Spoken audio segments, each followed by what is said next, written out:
Hello everyone, this is Shankhu Subharoy Karmakar and welcome to my channel that is Reverberation Guidelines. আজকে আমরা রোধ বা রেজিস্ট্যান্সের বিভিন্ন রকম সমবায় নিয়ে পড়াশোনা করব। That is, we are just going to discuss on the topic of several combination of resistances. শুধু তাই নয়, আমরা এখানে ব্যাটারির আভ্যন্তরীণ রোধ that is the internal resistance of the battery এই সংক্রান্ত বিষয় নিয়েও আলোচনা করব। সো এই গোটা টপিকটা বেসিক্যালি ক্লাস 10-এর একটা কনসেপ্ট থেকেই জেনারেটেড হবে। So here we go. রোধের বা রেজিস্ট্যান্সের মোট দুটো সমবায় বা কম্বিনেশন হয়। বেসিক্যালি আমরা আগের ক্লাস অবধি যতটুকু জেনেছিলাম সেখান থেকে আমরা জেনেছিলাম যে ওহমস ল থেকে V equal to IR।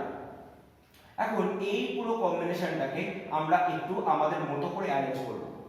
Basically রোধ বা রেজিস্ট্যান্সের মোট দুটো কম্বিনেশনকে নিয়ে আমরা ডিসকাস করব। Number 1 that is series combination of resistance,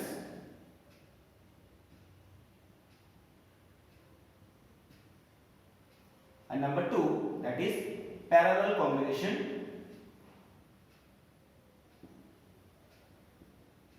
of resistance. প্রথমটার অর্থ হলো শ্রেণী সমবায় এবং দ্বিতীয়টার অর্থ হলো সমান্তরাল সমবায়।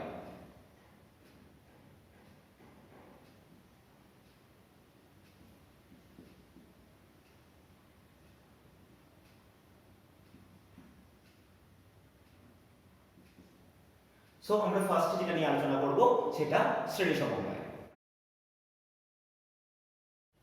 এখন শ্রেণী সমবায় বা সিরিজ কম্বিনেশন অফ রেজিস্ট্যান্স বলতে আমরা যেটা বুঝি, এক্ষেত্রে একাধিক রেজিস্ট্যান্স বা রোধ থাকবে এবং একটা রোধ যেখানে শেষ হবে দ্বিতীয় রোধটা ঠিক তার পর থেকে স্টার্ট হবে। That is we are just telling that in such type of configuration where one resistance is going to be ended up, the second one is going to be just started. So আমি এই রকম তিনটে combination ধরলাম, যে ক্ষেত্রে সবার ফার্স্টে রেজিস্ট্যান্সটাকে আমি RA, দ্বিতীয়টাকে RB এবং তৃতীয়টাকে RC নাম দিলাম। আর এই রেজিস্ট্যান্সের সাথে একটা ব্যাটারি বা সেল অ্যাড করে দিলাম। এখন যদি এই ব্যাটারির একটা সাইডের পোটেনশিয়াল VA আর আরেকটা সাইডের পোটেনশিয়াল VD হয়ে থাকে, তাহলে আমাকে বলতে হবে যে এই ব্যাটারির মোট কত পোটেনশিয়াল ড্রপ বা কত পোটেনশিয়াল ডিফারেন্স বা কত বিভব পার্থক্য থেকে থাকে। তাহলে আমরা বলতে পারি ব্যাটারির বিভব পার্থক্য, that is the potential drop of the battery is nothing but VA minus VD, that can be written as V। তার মানে আমি ধরে নিচ্ছি যে এই যে বড় দাগ এটা হচ্ছে উচ্চ বিভব, that is the higher potential, আর এই ছোট দাগ যেটাকে আমি ধরে নিচ্ছি নিম্ন বিভব, যেটা কিনা লোয়ার পোটেনশিয়াল। এখন যদি এই কন্ডিশন হয়ে থাকে তাহলে আমরা কি জানি, ব্যাটারির হায়ার পোটেনশিয়াল থেকে লোয়ার পোটেনশিয়াল অর্থাৎ উচ্চ বিভব থেকে নিম্ন বিভবের দিকে কারেন্ট যাবে। দ্যাট মিন্স আমরা আরো স্পেসিফিক্যালি বলতে পারি যে এই ব্যাটারিটার এদিক থেকে এই ডিরেকশনে কারেন্ট যাবে।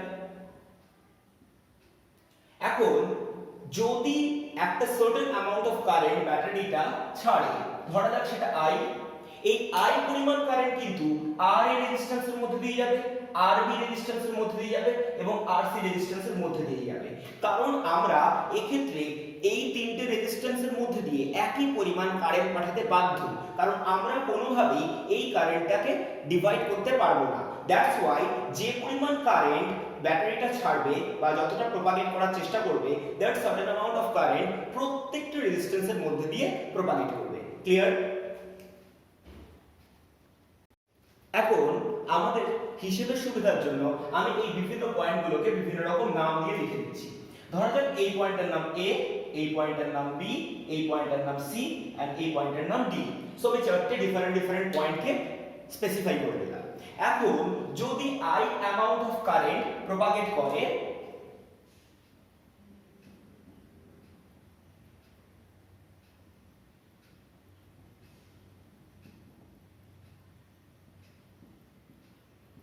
তাহলে আমরা বলতে পারবো যে এই এ আর বি পয়েন্টের মাঝখানে একটা পটেনশিয়াল ড্রপ হয়েছে, একটা বিভব পার্থক্য হয়েছে। সেই বিভব পার্থক্যটা কত হবে? যদি আমরা এই এ বিন্দুর বিভব VA ধরে নিই, কারণ এইটা আর এই বিন্দুটা জাস্ট একটা কানেক্টিং ড্রপ বা একটি সংবাহী তারের সাহায্যে সংযুক্ত আছে। এখন তারের কোনো ধরনের রেজিস্ট্যান্স বা রোধ ধরা হবে না। বি বিন্দুর বিভব যদি VB ধরা হয়, সি বিন্দুর বিভব যদি VC ধরা হয় এবং ডি বিন্দুর বিভব যদি VD ধরা হয়ে গিয়ে থাকে, তাহলে আমরা বলতে পারি যে এ ও বি বিন্দুর মধ্যে বিভব পার্থক্য VA মাইনাস VB। আবার বি ও সি বিন্দুর মধ্যে বিভব পার্থক্য VV মাইনাস VC। আর সি ও ডি বিন্দুর মধ্যে বিভব পার্থক্য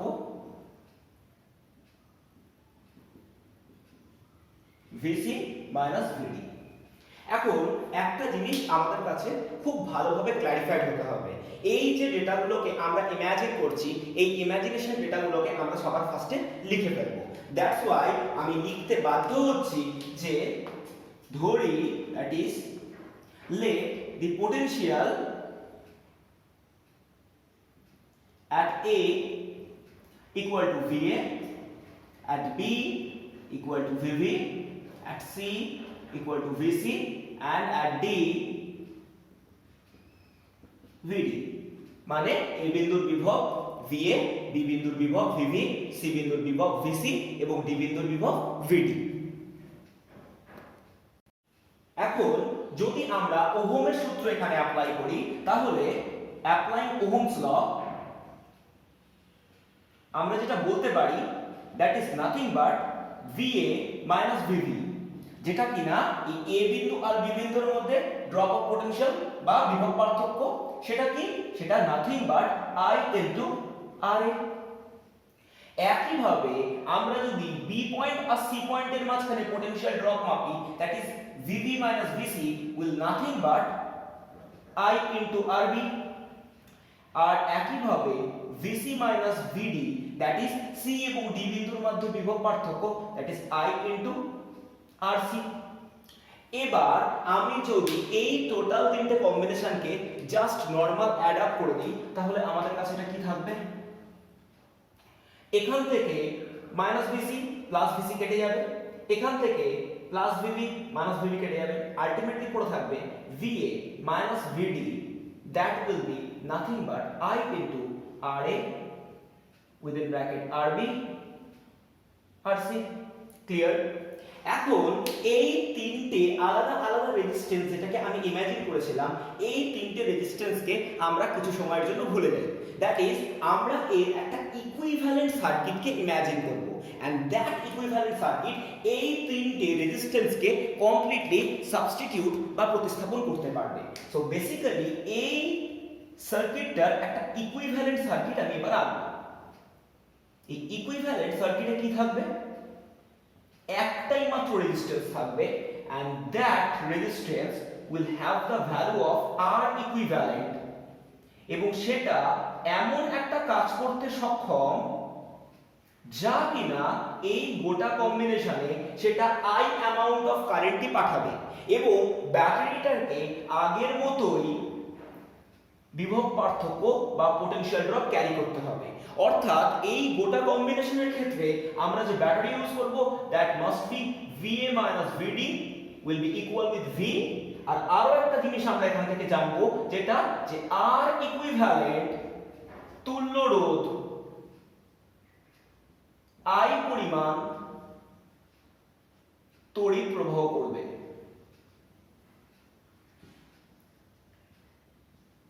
দ্যাট ইজ রেজিস্ট্যান্সের ভ্যালু চেঞ্জ করলেও আমরা এমন একটা রেজিস্ট্যান্সকে এখানে অ্যাপ্লাই করব যেটা কিনা আগের সাথে ইকুয়াল অ্যামাউন্ট অফ কারেন্টকে প্রপাগেট করতে পারে। তাহলে এই গোটা কম্বিনেশনে যদি আমি VA মাইনাস VD বের করতে চাই, তাহলে তার ভ্যালু হবে ওহমের সূত্র অনুযায়ী I ইনটু R ইকুইভ্যালেন্ট। কিন্তু আমরা এক্ষুনি VA মাইনাস VD মানে একটা ভ্যালু বের করেছিলাম, তাহলে যদি সেই ভ্যালুটাকে আমি সাবস্টিটিউট করে দিই, that is I within bracket RA plus RB plus RC, that will be equal with I into R equivalent। তাহলে দুপাশ থেকে I কেটে গেল, তাহলে এখান থেকে তুই যেটা পেলি that is R equivalent is nothing but RA plus RB plus RC। So this is the actual resistance or the equivalent resistance for a series combination। সুতরাং আমরা এখান থেকে শ্রেণী সমবায়ে যদি একাধিক রোধ সংযুক্ত থাকে তাদের থেকে তুল্য রোধ বের করবার ফর্মুলাটা বার করলাম। ক্লিয়ার? এবার আমরা রোধের সমান্তরাল সমবায় বা প্যারালাল কম্বিনেশন অফ রেজিস্ট্যান্স নিয়ে আলোচনা করব। এন্ড এই ক্ষেত্রে আমাদেরকে একটু আগের থেকে হিসেবটা কমপ্লিকেটেড ভাবে দেখতে হবে।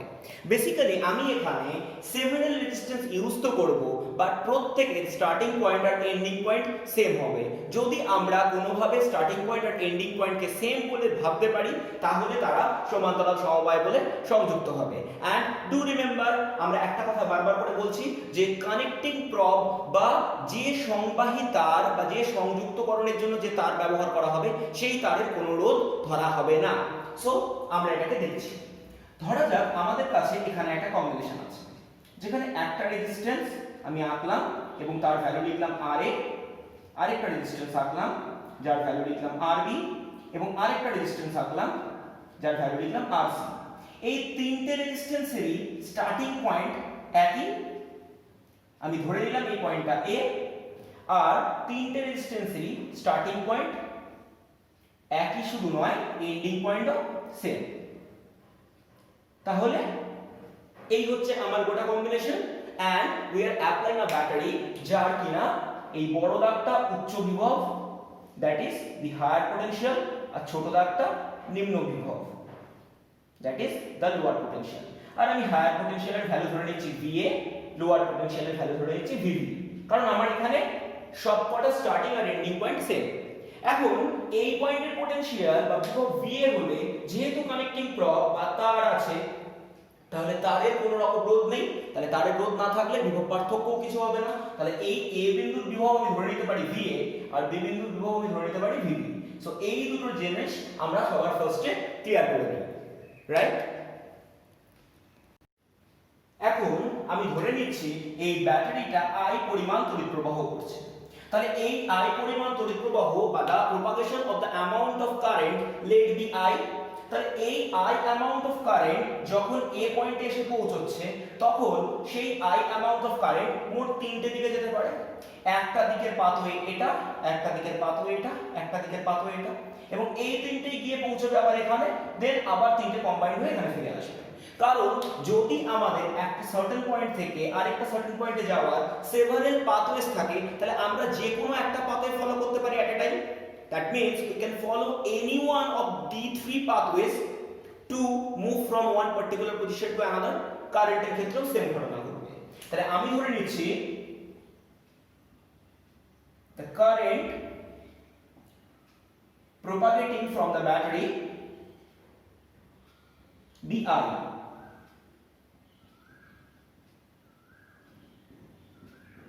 এখন এই I amount of current কি হচ্ছে না RA, RB, RC এই তিনটে রেজিস্ট্যান্সের মধ্যে ডিভাইড হচ্ছে। তাহলে আমি ধরে নিচ্ছি RA এর মধ্যে প্রবেশ করে IA, RB এর মধ্যে প্রবেশ করে IB, আর RC এর মধ্যে প্রবেশ করে IC। ক্লিয়ার? তাহলে আমরা বলছি যে R এর মধ্যে ঢুকেছে IA, RB এর মধ্যে ঢুকেছে IB, আর RC এর মধ্যে ঢুকেছে IC। এখন যত অ্যামাউন্ট অফ কারেন্ট ব্যাটারিটা ছেড়েছে তত অ্যামাউন্ট অফ কারেন্ট কিন্তু তিনটে উইংয়ে ডিভাইড হতে পারবে, নিশ্চয়ই তার থেকে বাড়তি অ্যামাউন্ট অফ কারেন্ট কখনোই জেনারেট হবে না। তাহলে আমরা বলতে পারি I is nothing but IA plus IB plus IC, and that is the biggest concept for parallel combination।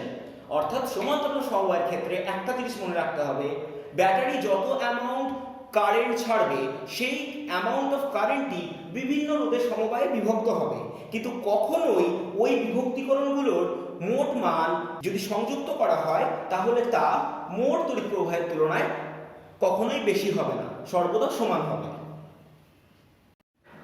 So basically আমাদের এখানে তিনটে রেজিস্ট্যান্স তো আছে, আমরা চোখে দেখতে পাচ্ছি, কিন্তু প্রত্যেকটা রেজিস্ট্যান্সের দুই প্রান্তে যে বিভব পার্থক্য বা পোটেনশিয়াল ড্রপ আছে তা কিন্তু সবসময় সমান। দ্যাট মিন্স আমরা যদি একটা পাতই ভাবি, দ্যাট ইজ আমি সবার ফার্স্টে ভাবছি শুধু এখানে আর এর রেজিস্ট্যান্সটা আছে, যদি আর এর রেজিস্ট্যান্সটা এখানে থাকে এই দিকে ঢুকছে আই এ, তাহলে এর এই পয়েন্টে পোটেনশিয়াল ভি এ, এই পয়েন্টে পোটেনশিয়াল ভিভি, তাহলে আমি যদি এইটুকুর কনসেপ্ট ভাবি তাহলে আর এ রোধের ক্ষেত্রে আমরা বলতেই পারি যে VA minus VV is nothing but IA into RA, clear? That means আমি এখান থেকে যদি I এর ভ্যালু বের করি তাহলে IA মানে হবে VA minus VV divided by RA, তাহলে ফার্স্ট কনসেপ্ট আমরা এখান থেকে পেয়ে গেলাম। একই রকম ভাবে যদি আমরা RB রেজিস্ট্যান্সটাকে ভাবি তাহলে RB রেজিস্ট্যান্সের ক্ষেত্রে কি হবে না, এই পয়েন্টে আছে VA, সেকেন্ড রেজিস্ট্যান্সটা এখানে ছিল, আর এই পয়েন্টটা আমি ধরে নিচ্ছি VB, এটা RB রেজিস্ট্যান্স। তাহলে RB রোধের ক্ষেত্রে আমরা বলতে পারি VA minus VB is nothing but IB into RB, তাহলে এখান থেকে যদি আমি IB এর ভ্যালু বের করি, so IB will be VA minus VB divided by RB. In the same way যদি আমরা RC এর কথা ভেবে থাকি তাহলে for RC পুরো জিনিসটা অ্যারেঞ্জ হবে ঠিক এইভাবে, যেখানে কারেন্ট প্রবেশ করছে IC, তাহলে আমরা বলতে পারি for RC resistance VA minus VB that is nothing but IC into RC, যেখান থেকে আমি IC এর ভ্যালু বের করে দিচ্ছি VA minus VB by RC, clear? এখন আমরা এই তিনটে রেজিস্ট্যান্স বা তিনটে রোধকে সাবস্টিটিউট করব একটা ইকুইভ্যালেন্ট সার্কিট দিয়ে, দ্যাট ইজ আগের বারের মতো আমরা একটা ইকুইভ্যালেন্ট সার্কিট আনবো।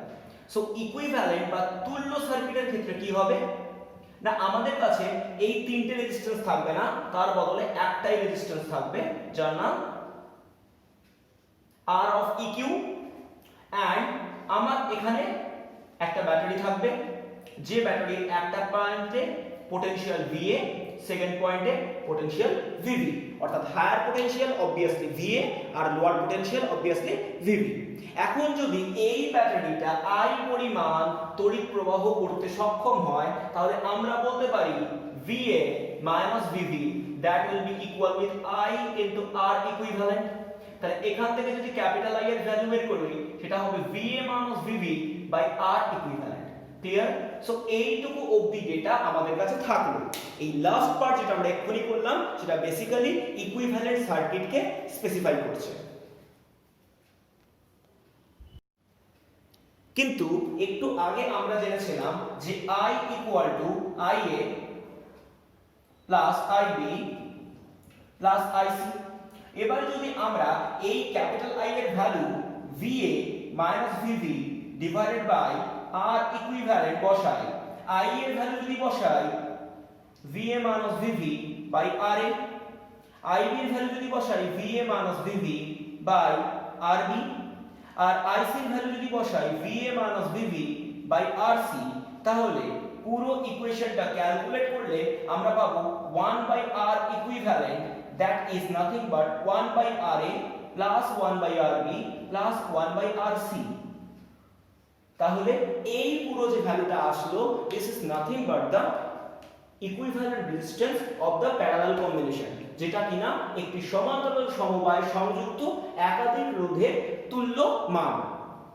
ডু রিমেম্বার আমাদের এখান থেকে R ইকুইভ্যালেন্ট বের করতে হবে, দ্যাট ইজ আমরা ক্যালকুলেট করে 1 বাই R ইকুইভ্যালেন্ট বের করব, দেন সেটাকে ইনভার্স করে R ইকুইভ্যালেন্টের ভ্যালু যখন বের করব তখনই আমরা বলতে পারবো যে এই টোটাল কম্বিনেশনের ইকুইভ্যালেন্ট রেজিস্ট্যান্স কত, ক্লিয়ার?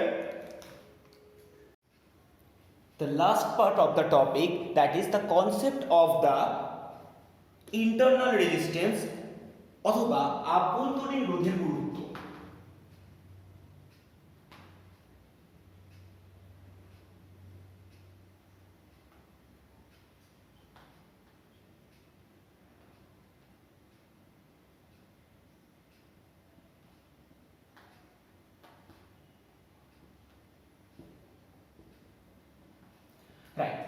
আমরা যদি কোনো একটা সেল বা কোনো একটা ব্যাটারিকে দেখি, তাহলে ব্যাটারিটা কাজ করে ঠিক কিভাবে তার কনসেপ্ট জানতে গেলে আমরা খুব বেসিক কিছু জিনিস জানব।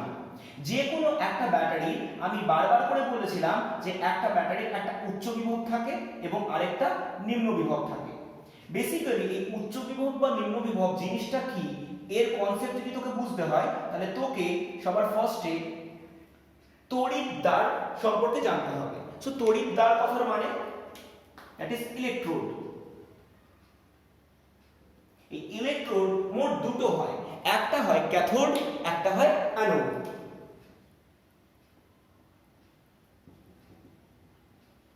এই ক্যাথোড কথার অর্থ হলো নেগেটিভ চার্জড প্লেট, আর অ্যানোড কথার অর্থ হলো পজিটিভ চার্জড প্লেট। এই ক্যাথোড আর অ্যানোডের মধ্যে বেসিক্যালি ঘটনাটা কি ঘটে, দেখ যদি কোনো একটা ব্যাটারি বানাতে হয় তাহলে ব্যাটারি বেসিক্যালি কিভাবে কাজ করে দেখ, আমরা এর মধ্যে কোনো একটা ইলেকট্রোলাইটিক সলিউশন বা তড়িৎ বিশ্লেষ্য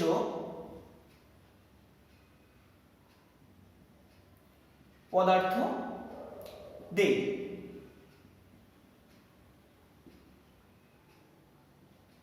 সো যদি আমরা কোনো একটা ইলেকট্রোলাইট এর মধ্যে অ্যাপ্লাই করি, তাহলে এই ইলেকট্রোলাইট বেসিক্যালি কি কাজ করে, এই ইলেকট্রোলাইটের মধ্যে আমরা যদি ধরে নিই যে আমরা এখানে NaCl দিয়েছি, তাহলে NaCl ডিসোসিয়েটেড হয় Na+Cl-1।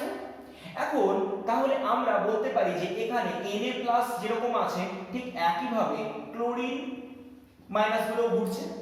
এখন Na+ obviously cation R chlorine minus obviously anion.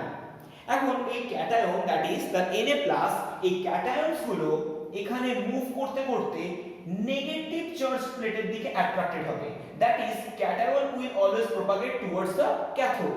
In the other hand যেগুলো এই নেগেটিভ চার্জ আছে, that is anion or chlorine, that will propagate towards the anode, যেটা কিনা পজিটিভলি চার্জড প্লেট। ক্লিয়ার? তাহলে এই প্রপাগেশনের জন্যই একটা ফ্লো অফ চার্জ প্রপাগেট হবে। এখন এই ফ্লো অফ চার্জ যদি প্রপাগেট হয় তাহলে তার রেটটাকেই আমরা বলবো কারেন্ট। কারণ আমরা জানি যদি কোনো একটি আহিত কণা একটি নির্দিষ্ট স্থান থেকে অন্য আরেকটি নির্দিষ্ট স্থানে প্রপাগেট করে বা যাত্রা করে, তাহলে তার জন্য যে আধান পরিবাহিত হয় তার হারকেই তড়িৎ প্রবাহ বলে।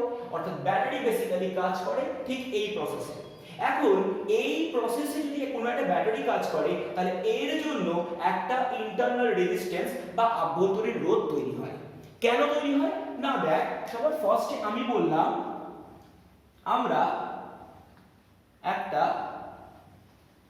ইলেকট্রোলাইটিক সলিউশন ব্যবহার করি। আমরা যে ইলেকট্রোলাইটিক সলিউশন বা তড়িৎ বিশ্লেষ্য পদার্থের সলিউশন ব্যবহার করি, এই তড়িৎ বিশ্লেষ্য পদার্থের ঘনত্ব বাস্তব ক্ষেত্রে এই তড়িৎ প্রবাহ মাত্রাকে সম্পূর্ণরূপে নির্ভর করায়। কারণ যদি আমরা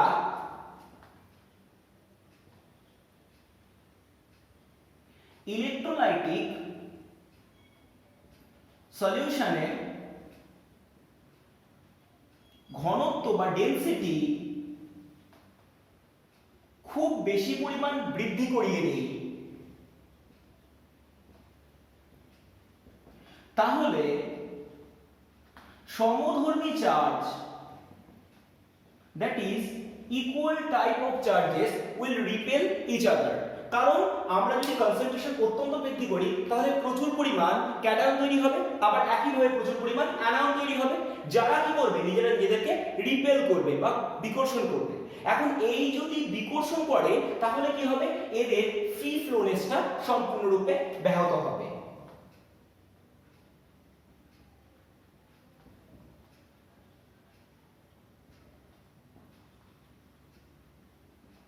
ফলে আধান পরিবহন হ্রাস পাবে এবং রোধ বৃদ্ধি পাবে। ক্লিয়ার?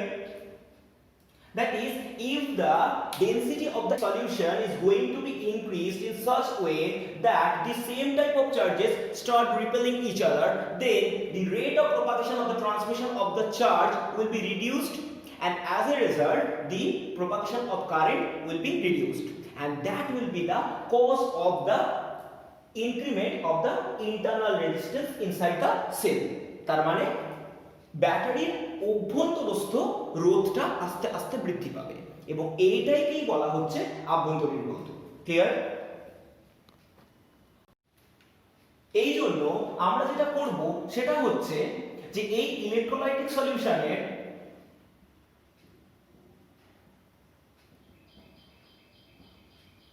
একটা অপটিমাম ডেনসিটি ব্যবহার করব। ক্লিয়ার? যে অপটিমাম ডেনসিটিটা বেসিক্যালি কি করবে না এদের এই rate of propagation of transmission of চার্জকে কমপ্লিটলি কন্ট্রোল করবে এবং যার জন্য কোনো ধরনের রিপেল বা অ্যাট্রাকশন কোনোটাই কাজ করবে না। ক্লিয়ার?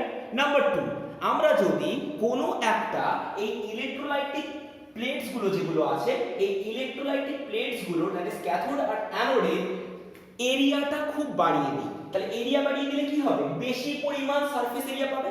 যদি সারফেস এরিয়া বা প্রস্থচ্ছেদের ক্ষেত্রফল বেশি হয় তাহলে আধানগুলোর ট্রান্সমিশন অত্যন্ত তাড়াতাড়ি হবে। অত্যন্ত তাড়াতাড়ি হলে বেশি বেশি পরিমাণ আধান ট্রান্সমিট করবে। বেশি পরিমাণ আধান ট্রান্সমিট করলে আমাদের আভ্যন্তরীণ রোধ কমে যাবে। তাহলে নাম্বার 2, যদি ইলেকট্রোড এর প্রস্থচ্ছেদের ক্ষেত্রফল বৃদ্ধি করা হয় তাহলে আভ্যন্তরীণ রোধ কমে যাবে। That is, if the cross-sectional area of the electrodes is going to be increased, that's why the surface area will be increased. As a result, the propagation of transmission of the charged particle will be immensely high, and that will be the cause of the decrement of the internal resistance of that certain cell. Number 3, যদি electrodes এর আভ্যন্তরীণ দূরত্ব বৃদ্ধি করা হয়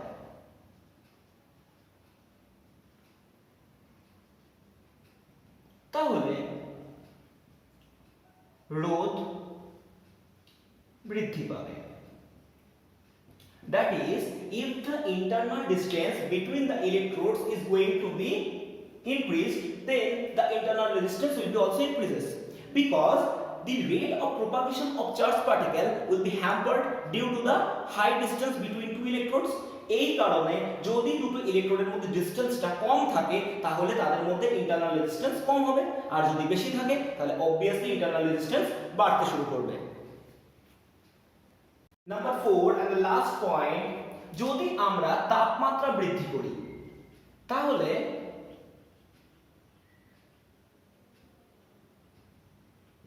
basically এই যে electrolytic solution আছে এই তড়িৎ বিশ্লেষক পদার্থের ভেলোসিটি বা স্পিড বেড়ে যাবে।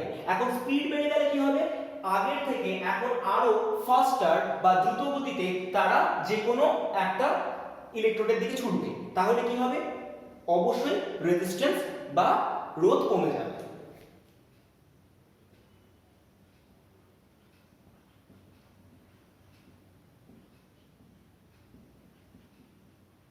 That is, if the temperature of that certain electrolytic solution is going to be increased, then the kinetic energy of that certain ions will be increased. As a result, they will propagate the certain distance within a shorter span of time, and it will cause the decrement of the internal resistance. Clear? একটা জিনিস আমাদের কাছে অত্যন্ত ভালোভাবে স্পষ্ট করতে হবে যে যদি আমরা একটা ব্যাটারি দেখি, এই ব্যাটারিটার দুটো বিভব থাকবে, অবভিয়াসলি একটা উচ্চ বিভব, একটি নিম্ন বিভব, এবং আমি ধরে নিচ্ছি এই উচ্চ বিভব আর নিম্ন বিভবের মধ্যে যে পার্থক্য, that is VA minus VV is nothing but V। এবং এই ব্যাটারি থেকে তড়িৎ প্রবাহ পেতে গেলে আমাদেরকে একটি বদ্ধ বর্তনী বা ক্লোজ সার্কিট বানাতে হবে, এবং এর সাথে একটা বাহ্যিক রোধ আমি ক্যাপিটাল R যোগ করে দিচ্ছি, that is nothing but the external resistance.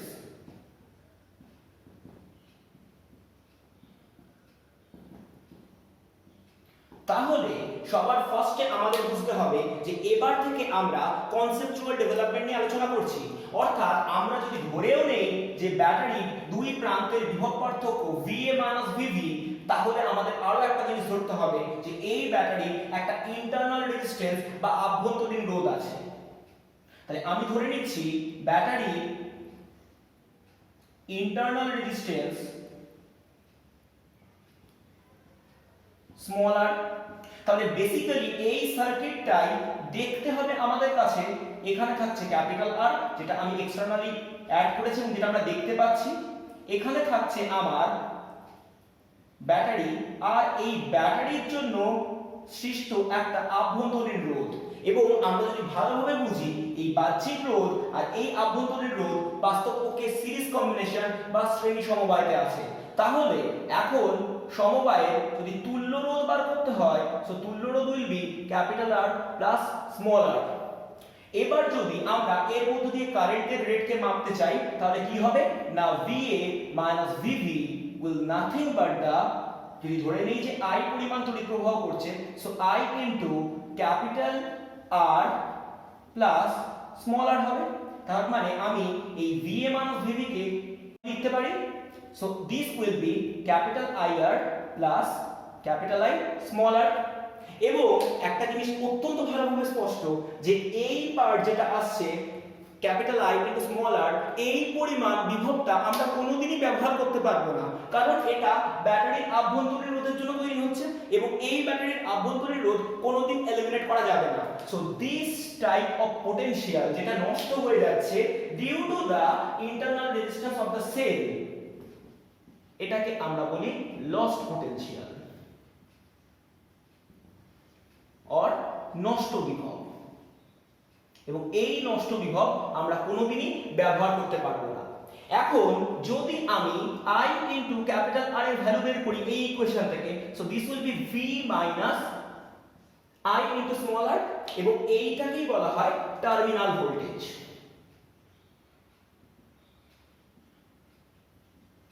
অর্থাৎ যতটা এফেক্টিভ ভোল্টেজ আমরা পাবো, কারণ এই ইন্টারনাল রেজিস্ট্যান্সের জন্য যে পরিমাণ বিভব পার্থক্য নষ্ট হয়ে যাবে সেটা কোনোদিনই কোনো সংস্থা কোপ আপ করতে পারবে না, সেটা সম্পূর্ণরূপে আভ্যন্তরীণ রোধের জন্য নষ্ট হয়ে যাবে।